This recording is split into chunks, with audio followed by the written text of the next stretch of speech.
Good evening. The Bishop of Lewes attempted to prevent a priest's criminal record bureau check, which detailed allegations of child sex abuse, from being dealt with properly. That's part of the official complaint against Bishop Wallace Benn that's being considered by the Archbishop of Canterbury, according to sources outside the Diocese of Chichester.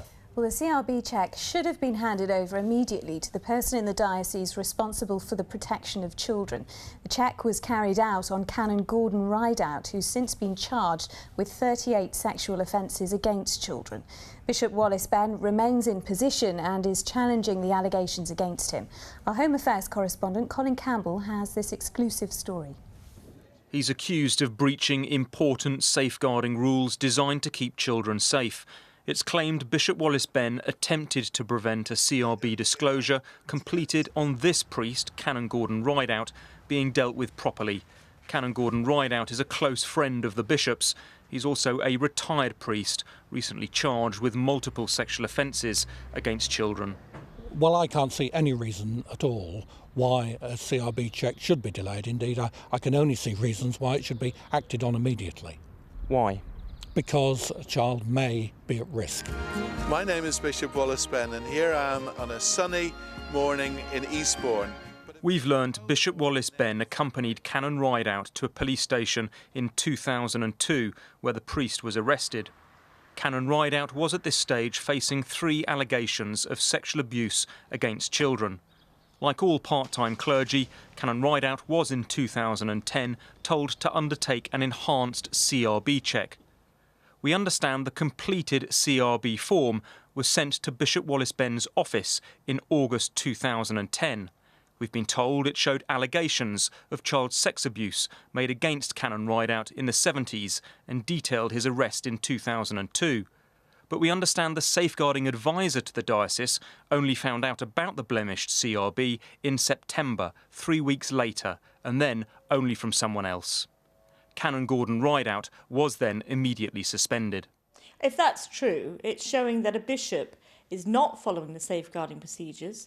The bishop has decided to determine matters himself, and that interposing into safeguarding is a very serious concern. Hi.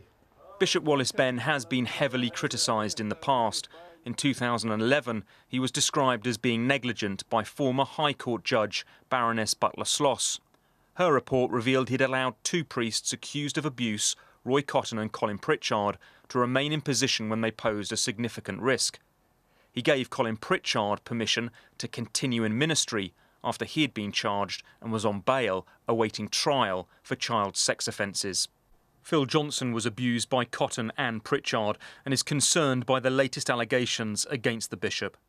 I think this is quite shocking because it comes on the back of a huge catalogue of mistakes and things, and it demonstrates that Bishop Wallace just doesn't seem to understand the importance of immediate action in safeguarding matters. Facing disciplinary action, 2 formal complaints have been made against Bishop Wallace Benn. Despite the serious allegations against him, he remains in position. Colin Campbell reporting there. Well, he joins me now in the studio. And Colin, what response have we had from Bishop Wallace Benn today? Well, in the first letter from his solicitors, we were told that he could not comment because it was sub judice. He is facing a formal complaint under the Church of England's clergy discipline measure. But the letter from his solicitors also says that there are factual inaccuracies with our account. Well, as you can imagine, we have tried to find out what those factual inaccuracies are. And in a second letter from Bishop Wallace Benn's solicitors, we've been told that legal obligations prevent the bishop from using confidential information in his possession from correcting the significant factual inaccuracies. Now, Bishop Wallace Benn has sent out an email to clergy in the Diocese of Chichester and churches in Sussex echoing those comments, but also criticising our decision to broadcast this story. Lambeth Palace say they can't comment at this stage as the disciplinary process is continuing. OK, Colin, thank you very much.